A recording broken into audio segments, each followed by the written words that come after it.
5 राज्यों के चुनावी नतीजे आने वाले हैं। बीजेपी लगातार दावा कर रही है कि यूपी में उसी की सरकार बनेगी। इसे संयोग कहें या फिर कुछ और कि जब भी गाजीपुर में बीजेपी जीती है तभी यूपी में बीजेपी केंद्र में या फिर यूपी में सत्ता में आई है। गाजीपुर और बीजेपी की जीत का क्या है ये अनोखा कनेक्शन, आप देखिए।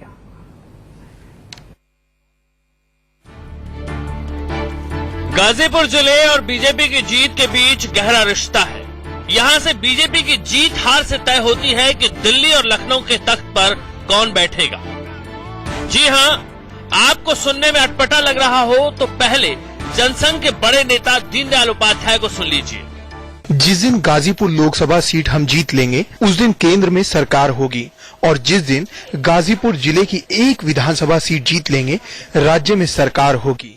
एक बार 1967 के चुनाव में जब पंडित दीनदयाल उपाध्याय महासचिव थे और गाजीपुर के दौरे पर गए, सभा की उन्होंने, तो वहां के जनसंघ के लोगों ने उत्साहित होकर के कहा कि हम यहाँ कई सीटें जीत रहे हैं। तो पंडित जी ने कहा कि अगर एक सीट जीत गए तो हम उत्तर प्रदेश में सरकार बनाएंगे, और लोकसभा जीत गए तो हम केंद्र में सरकार बनाएंगे। और ये बात हुई भी है। जब मनोज सिन्हा पहली बार वहां से जीते तो केंद्र में सरकार बनी। 70 के दशक में कही गई ये बातें आंकड़ों के लिहाज से आज भी फिट बैठती हैं। 1980 में बीजेपी गाजीपुर जिले की किसी भी सीट पर नहीं जीती। राज्य में कांग्रेस की सरकार बनी। वही स्थिति 1985 में थी और 1989 में भी रही। 1993 में राम लहर के बावजूद जिले की किसी भी सीट पर बीजेपी नहीं जीत सकी और सत्ता से बाहर रही। साल 2007 के विधानसभा चुनाव में भी जिले की किसी भी सीट पर बीजेपी नहीं जीती और राज्य में बीएसपी की सरकार बनी।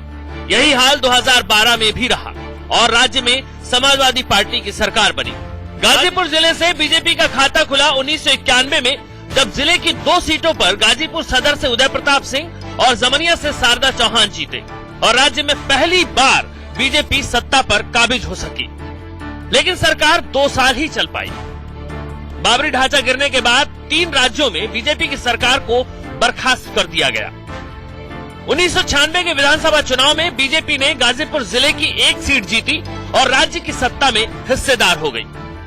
बीजेपी और बीएसपी ने 6-6 महीने सरकार चलाने का अभूतपूर्व गठबंधन किया। 1997 में अपने 6 महीने पूरे करने के बाद मायावती पलट गई।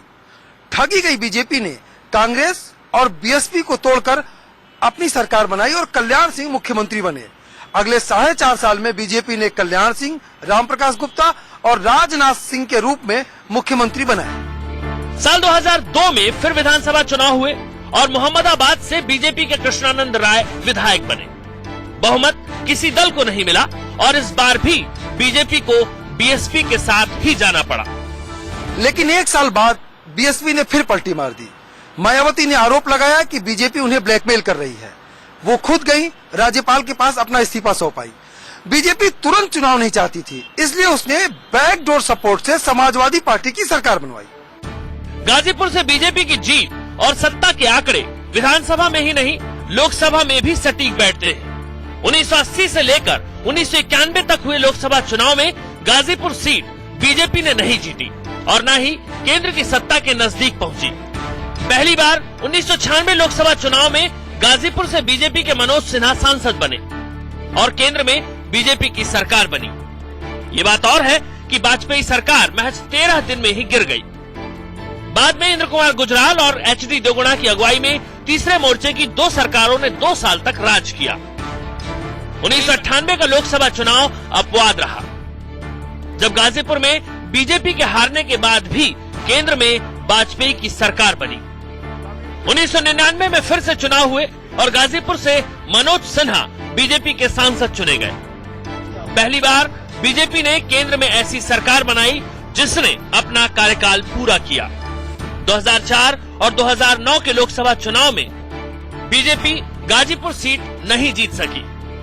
2014 में एक बार फिर बीजेपी के मनोज सिन्हा गाजीपुर से सांसद बने और केंद्र में मोदी सरकार ने सत्ता संभाली। तो अब सबकी निगाहें 11 मार्च पर टिकी होंगी।